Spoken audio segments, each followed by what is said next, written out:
Hello friends, स्वागत है आपके विक्रम जारौल यूट्यूब चैनल में। आज दोस्तों हम इस वीडियो में बात करेंगे राष्ट्रपति और उपराष्ट्रपति से जो भी संबंधित इंपॉर्टेंट क्वेश्चन बनते हैं। तो चलिए दोस्तों शुरुआत करते हैं हम उन क्वेश्चनों की जो एग्जाम में हर बार पूछे जाते हैं। तो दोस्तों पहला क्वेश्चन हमारा, भारत सरकार का संवैधानिक अध्यक्ष कौन होता है? 4 ऑप्शन में से दोस्तों आपको राइट आंसर देना है और मैंने आपको जिसका राइट आंसर है उसको ग्रीन कलर से यहाँ पर हाईलाइट किया है और जो रॉन्ग है उसको रेड कलर से हाईलाइट किया है। तो दोस्तों हमारा इसका राइट आंसर हो जाएगा 4 ऑप्शन में से इसका राइट आंसर होगा राष्ट्रपति। ठीक है, अगला प्रश्न की बात कर लेंगे हम।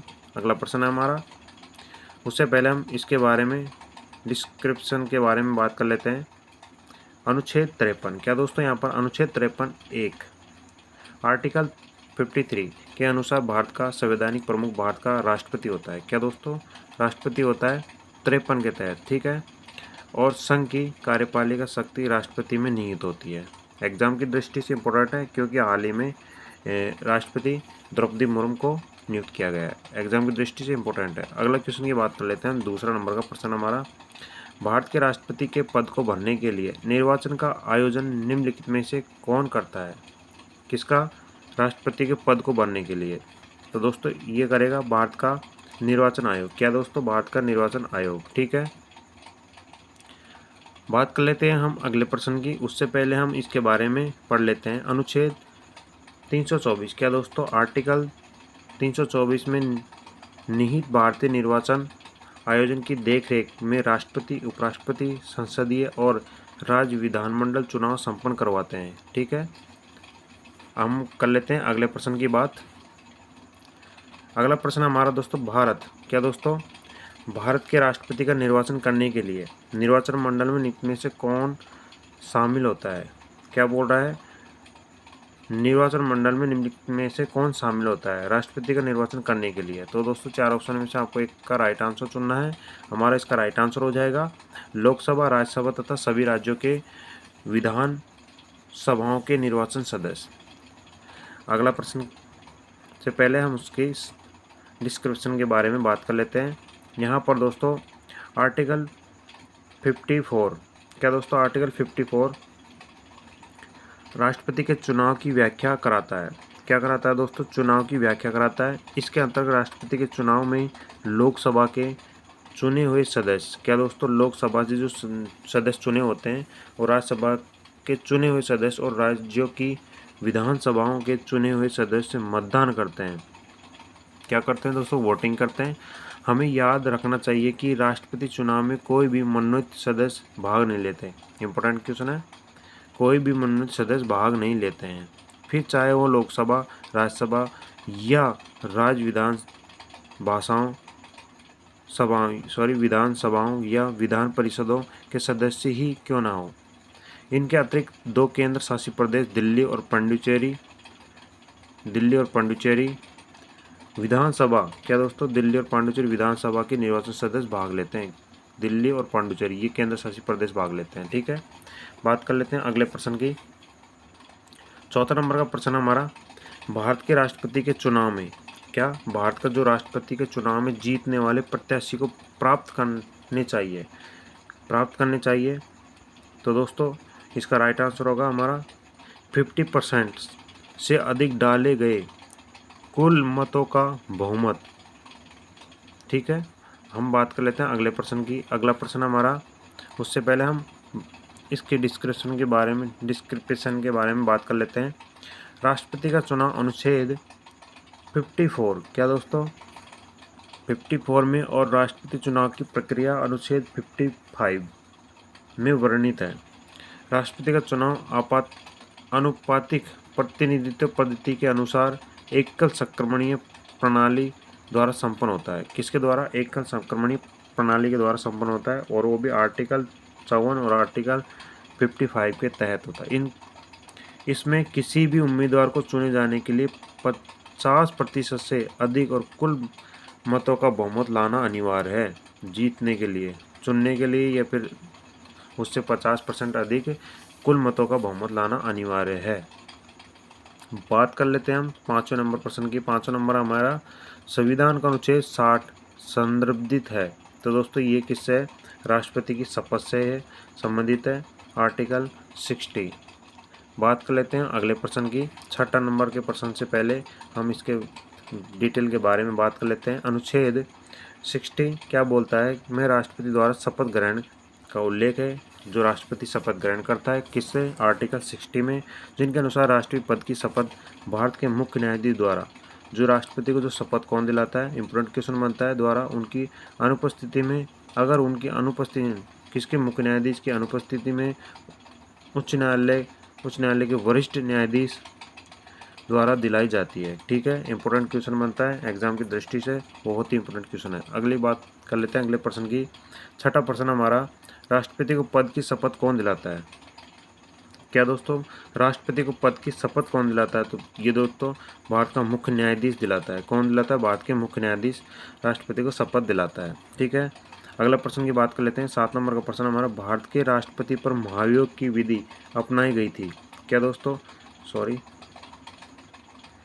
भारत के राष्ट्रपति पर महाभियोग की विधि अपनाई गई थी। दोस्तों ये अपनाई गई थी यूएसए से। क्या दोस्तों? विधि की अपनाई गई थी, महाभियोग की विधि अपनाई गई थी कहाँ से? यूएसए से।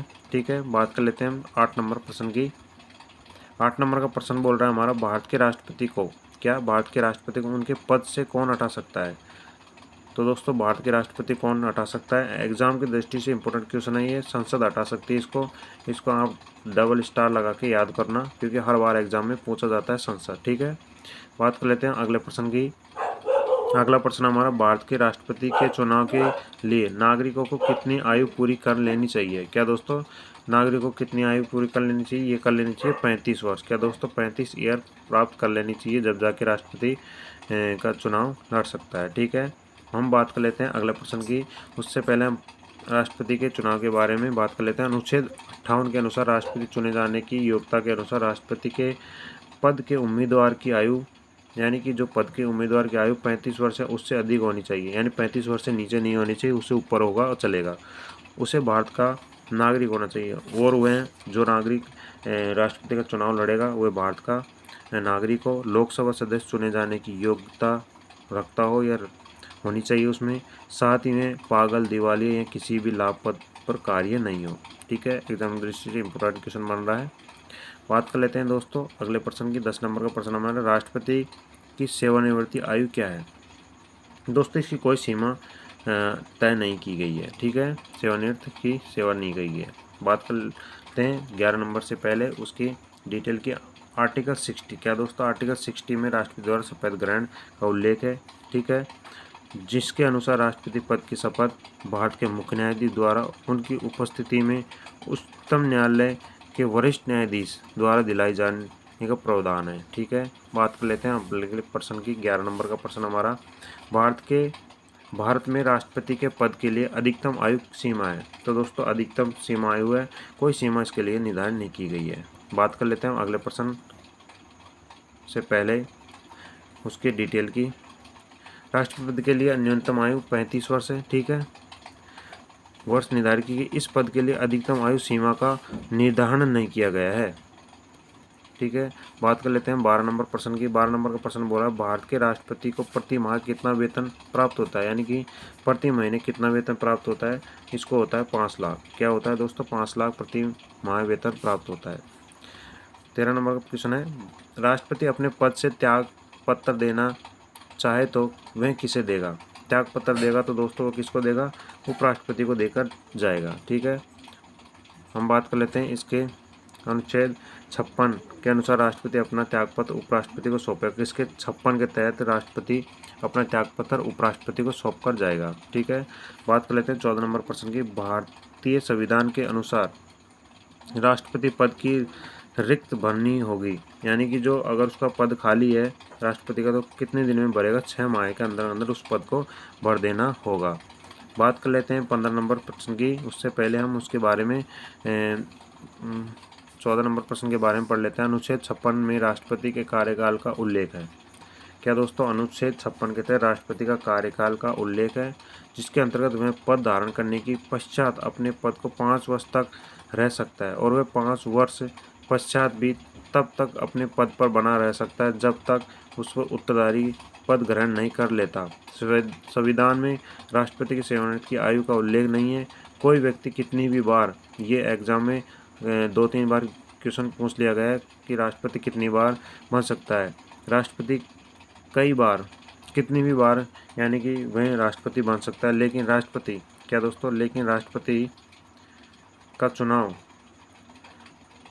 पर रिक्त होने के लिए 6 माह के अंदर होना आवश्यक है। 6 यानी कि 6 महीने के अंदर उसको पद को भरना जरूरी है। मुझे उम्मीद है वीडियो जरूर पसंद आ रही होगी। ठीक है, हम बात कर लेते हैं 15 नंबर प्रश्न की। राष्ट्रपति संसद के दोनों सदनों के लिए कुल कितनी सदस्यों को मनोनीत करता है? यानी कि जो राष्ट्रपति है संसद के दोनों सदनों के लिए कुल कितनी सदस्यों को मनोनीत करता है? तो दोस्तों ये करता है 14 सदस्यों को मनोनीत करता है। एग्जाम की दृष्टि से इंपॉर्टेंट क्वेश्चन है। हम बात कर लेते हैं 16 नंबर प्रश्न की। उससे पहले हम किसके बारे में बात करते हैं? भारत का राष्ट्रपति संसद के कुल 14, क्या दोस्तों, भारत का राष्ट्रपति संसद के कुल 14 सदस्यों को मनोनीत करता है। ठीक है, जिसमें 12 सदस्य राज्यसभा में मनोनीत करेगा जो साहित्य, विज्ञान, कला, सामाजिक क्षेत्र के ख्याति प्राप्त हो, तथा 2 सदस्य लोकसभा में मनोनीत करेगा जो एंग्लो इंडिया या एंग्लो भारतीय प्रतिनिधित्व करेगा। ठीक है, बात कर लेते हैं अगले प्रश्न की। 16 नंबर का प्रश्न हमारा, निम्न में से कौन से देश के रक्षा बलों का सर्वोच्च सेनापति है? ये दोस्तों एग्जाम में हर कोई एग्जाम में पूछा ही जाता है। तो दोस्तों इसका हमारा राइट आंसर हो जाएगा सेना रक्षक बलों का राष्ट्रपति, इसका राइट आंसर हो जाएगा। बात कर लेते हैं अगले प्रश्न की। अगला प्रश्न की बात कर लेते हैं हम। 17 नंबर का प्रश्न है में, संघ सरकार द्वारा राजपत्रित अधिकारी की नियुक्ति और उन्हें सेवा से मुक्त कौन कराता है? भारत के राष्ट्रपति सेवा से मुक्त करवाता है। ठीक है, भारत में राष्ट्रपति संघीय सरकार के स्तर को सभी राष्ट्रपति अधिकारियों को पद प्रदान कराता है और उन्हें पद से हटा भी सकता है। ठीक है, बात कर लेते हैं 18 नंबर के, निम्नलिखित में से कौन सी नियुक्ति राष्ट्रपति के द्वारा नहीं की जाती? तो दोस्तों राष्ट्रपति के द्वारा ये लोकसभा अध्यक्ष की नियुक्ति नहीं की जा सकती। ठीक है, बात कर लेते हैं 19 नंबर के प्रश्न की। उससे पहले हम पढ़ लेते हैं, भारत का राष्ट्रपति भारत के मुख्य न्यायाधीश के साथ उच्च न्यायालय के अन्य न्यायाधीशों एवं तीनों सेनाओं प्रमुख को नियुक्ति कराता है, लेकिन वह लोकसभा अध्यक्ष को नियुक्ति नहीं कराता। ठीक है, 19 नंबर का क्वेश्चन है, राष्ट्रपति की नियुक्ति के क्षेत्र अधिकारी के अंतर्गत इनमें से कौन नहीं है? क्षेत्र अधिकारी के अंतर्गत इनमें से कौन नहीं है? तो दोस्तों ये हो जाएगा लोकसभा का ये वापस रिपीट क्वेश्चन हो गया है। ठीक है, बात कर लेते हैं हम। आज का हमारा अंतिम प्रश्न है। 20 प्रश्न लेके आया हूँ इस वीडियो में। मुझे बताना कि ये वीडियो कैसी लगी है, और अगर वीडियो अच्छी लगी है तो अपने YouTube चैनल को सब्सक्राइब कर लो और बेल आइकन पर आप लोगों ने अभी तक प्रेस नहीं किया तो उसको प्रेस कर लो, जिससे क्या है कि आपको प्रकार की वीडियो का नोटिफिकेशन प्राप्त हो सके। 20 नंबर का प्रश्न में, राष्ट्रपति का आदेश लागू रह सकता है? तो दोस्तों 6 महीने में लागू हो सकता है। ठीक है, मुझे उम्मीद है ज़रूर पसंद आएगी वीडियो। पसंद आती है तो अपने दोस्तों में भी इस वीडियो को शेयर ज़रूर करना। थैंक यू दोस्तों, धन्यवाद। फिर मिलते हैं अगली वीडियो के साथ।